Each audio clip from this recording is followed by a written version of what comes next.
جمال الوجود بذكر الإله وتصفو الحياة بنور هدى وتطلب.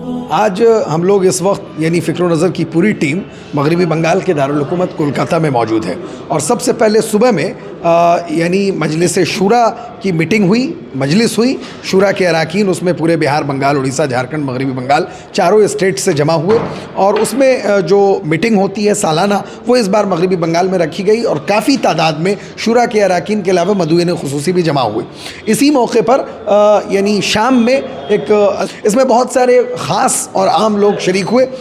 ولی رحمانی صاحب جو کسی تعارف کے محتاج نہیں ہیں، ان کی بھی شرکت ہوئی اس موقع پر.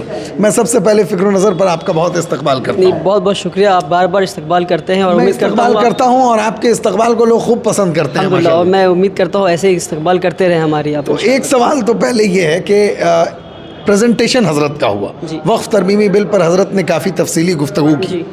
آپ کو کیا لگتا ہے کہ لوگوں کے لیے کتنا مؤثر ہوا ہوگا وقف کے کانسیپٹ کو کلیئر کرنے کے لیے؟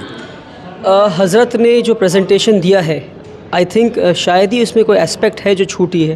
مطلب ایک اس اتنے کم وقت میں، یعنی کہ اگر آپ 1 گھنٹے کی پریزنٹیشن میں اگر آپ سارے اسپیکٹس کو کور کر دیتے ہیں، اسلامک پرسپیکٹو سے لے کر پولیٹیکل پرسپیکٹو سے لے کر سوشل اسپیکٹ سے لے کر اس کے بعد لنگوسٹک اسپیکٹس، اس کے بعد کہ وقف امینڈمنٹ بل میں کون سے ایسے ورڈز ہیں جن ورڈز کے ہونے کی وجہ سے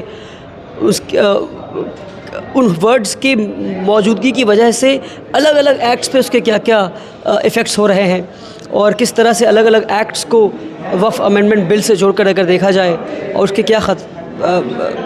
کیا ڈینجرز ہمارے آگے لائی کر رہے ہیں. دیکھا جائے تو اس پریزنٹیشن کو دیکھنے کے بعد اگر میں یہ کہوں کہ آج کے وقت ہندوستان میں اس سے بہتر پریزنٹیشن کوئی نہیں دے سکتا.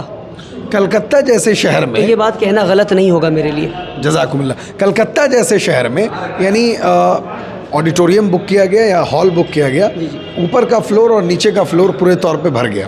کیا آپ کو لگتا ہے کہ یہاں کے لوگ یہ چاہ رہے ہیں کہ اور بھی بڑے پیمانے پر امارت شریعہ، امیر شریعت کی صدارت میں لوگوں کو آواز دے، اور لوگ اتسک ہیں، لوگ خواہش مند ہیں کہ وہ اس موضوع کو اچھی طرح سمجھیں؟ صحیح نہیں. دیکھیے، حضرت مولانا احمد ولی فیصل رحمانی صاحب میرے شیخ بھی ہیں، میرے پیر بھی ہیں، اس لیے کہیں ایسا نہ ہو لوگوں کو لگے کہ میں اپنی پیر کی محبت میں بہت زیادہ کہہ جا رہا ہوں. میں واللہ ہی کہہ رہا ہوں، میرے دل سے جو باتیں نکل رہی ہیں وہ پیر کی محبت میں بھی ہے. اور آج جو میں نے دیکھا ہے وہ حقیقتاً جو میں دیکھا، میرے ایک دوست ڈاکٹر صفدر قدوس صاحب، انہوں نے مجھ سے یہ کہا کہ ولی اپنے پیر کے ساتھ جتنے وقت بتا سکتے ہیں بتا لیں، کیونکہ یہ وقت آنے والا ہے کہ آپ کو پیر سے ملنے کا موقع نہیں ملے گا. اور انہوں نے پھر یہ بھی کہا کہ ایک وقت آنے والا ہے کہ پورے ہندوستان ان کو اپنی لیڈر تسلیم کرے گی.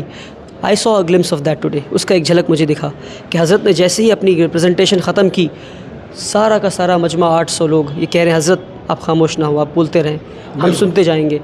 تو کھڑے ہو کر مجھے کہنا پڑا کہ اگر حضرت بولتے جائیں، لوگوں نے کہا حضرت اپنی بات پوری کریں.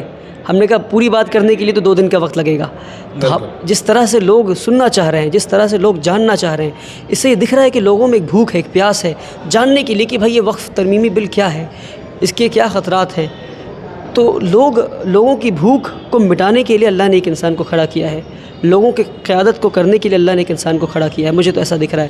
تو میں یہ گزارش کروں گا احمد ولی فیصل رحمانی صاحب سے، اپنے شیخ سے، کہ واپس کلکتہ لوٹیں اور 2 دن کے ڈیٹیل ورک شاپ لیں جو پڑھے لکھے لوگوں کے لیے، جو لوگ سمجھ سکیں اور آگے لوگوں تک پہنچا سکیں.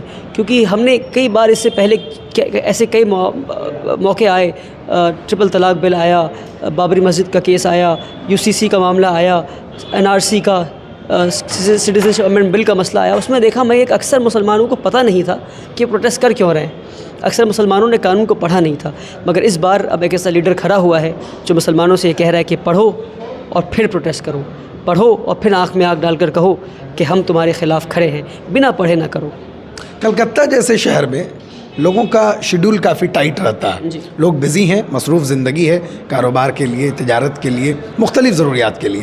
لیکن یہاں پہ لوگ کس دل جمعی کے ساتھ صبح سے لے کے رات تک کہا جائے بیٹھے رہے اور ایک موضوع کو اس طرح سنجیدگی سے، دل جمعی سے سنا. آپ کو کیسا لگتا ہے کہ اس سے پہلے اس طرح کا پریزنٹیشن کہیں ہوا ہے اس موضوع پر؟ میں تو یہ کہہ رہا ہوں کہ اس سے پورے ہندوستان میں اس طرح کا پریزنٹیشن آج تک میں نے دیکھا نہیں ہے. اور میں بڑے بڑے لوگوں کے اچھے لوگوں کی پریزنٹیشن کو دیکھا اور بہت اچھا پریزنٹیشن دیکھا ہوں، مگر اس لیول کا اس سے بہتر شاید ہی کچھ ہو سکتا ہے. اتنی ایک مولانا اس طرح کی پریزنٹیشن لے رہا ہے، ایسا لگتا ہے کہ کوئی جج بات کر رہا ہے، ایسا لگتا ہے کوئی وکیل بات کر رہا ہے. پھر جب اسلامک پرسپیکٹیو بتاتے ہیں تو لگتا ہے کہ ہاں کوئی عالم دین بات کر رہا ہے. پھر جب لنگوسٹک پرسپیکٹیو بتاتے ہیں پھر لگتا ہے کہ ہاں کوئی لنگوسٹ بات کر رہا ہے. تو یہ جو میں گھبرا بھی رہا ہوں کہتے وقت، کیونکہ اپنی فیلڈ کی محبت میں بھی کہہ رہا ہوں یہ باتیں، مگر حقیقت ہے یہ باتیں. جن لوگوں کو یقین نہ ہو میری باتوں پہ وہ آ کر میرے شیخ کے سامنے بیٹھیں، ان کی صحبت میں رہیں، ان کی باتیں سنیں، ان کی ویژن کو دیکھیں کہ وہ کیا چاہتے ہیں. آپ کو چونکہ پورا ملک جانتا ہے ماشاءاللہ، اور آپ یعنی کہا جائے تو پورے ملک کے لیے ایک متعارف شخصیت ہیں، ذمہ دار ہیں، اس لیے میں اس ذمہ داری کے احساس کے ساتھ آپ سے یہ جاننا اور آپ سے یہ پوچھنا چاہتا ہوں. زمانہ ایسا ہے کہ لوگ گویوں کو، مقررین جو چیخ کر پکار کر تقریریں کرتے ہیں اور لفاظی اس میں زیادہ ہوتی ہے اور الفاظ کے پیچ و خم میں بہت زیادہ الجھنا اور گویوں کے جو ہے بہت سارے نغمے سننا، یہ سب پسند ہے. اس دور میں اس طرح کا علمی موضوع اور خشک موضوع پر بات ہونا، لوگوں کو کس طرح ان سب چیزوں سے بچتے ہوئے اس طرح کی چیزوں میں انٹرسٹ بڑھانا چاہیے، اس کے لیے لوگوں کو آپ کس طرح موٹیویٹ کریں گے؟ وہی میں دیکھتا ہوں کہ وقف ترمیمی بل پر جب اکثر لوگ باتیں کرتے ہیں، کانفرنس رکھتے ہیں، تو لچھے دار باتیں ہوتی ہیں، اور وقف کے لیے ہم یہ کر دیں گے، ہم وہ کر دیں گے، ہم ایسا کر دیں گے، اللہ کی زمین ہے، ہم اللہ کے لیے جان دے دیں گے، وغیرہ وغیرہ وغیرہ. ہاں بھائی سب کریں گے، پر کیوں کریں گے پتہ ہے آپ کو؟ نہیں پتہ ہے کیوں کریں گے، وہ ایسے لوگ بتائیں گے آپ کو. تو لچھے دار باتوں سے امپریس ہونا لوگ بند کریں اور بنیادی باتوں پر آئیں کہ بھائی کیوں ہوگی، فیکچول باتوں پر آئیں، انفارمیٹیو باتوں پر آئیں. لچھے دار باتوں سے نہ کچھ ہوا ہے نہ کچھ ہوگا، اور لچھے دار باتوں کرنے والوں کو ہمیں بوائیکاٹ کرنا ہوگا، کیونکہ وہ لچھے دار باتیں کرتے رہ جائیں گے. جس طرح سے ہمارا نقصان ہوتا ہوا آیا ہے اس طرح سے ہمارا نقصان ہوتا رہے گا. بہت بہت شکریہ. تو ہمارے ساتھ بات چیت کر رہے تھے جناب ولی رحمانی صاحب، جو ماشاءاللہ امید گلوبل انٹرنیشنل اسکول کے فاؤنڈر اور ڈائریکٹر ہیں. ماشاءاللہ اپنے اسکول کے ذریعے جو کام انہوں نے کیا ہے وہ ہم سبوں کے لیے جگ ظاہر ہے. تو انہوں نے تفصیل کے ساتھ اور اطمینان کے ساتھ انہوں نے اپنی تمام باتیں کہیں. میں امید کرتا ہوں کہ انشاءاللہ اس طرح کی گفتگو ان سے بار بار ہوتی رہے. کیمرہ مین محمد افتخار کے ساتھ فضل رحمانی، کولکاتہ.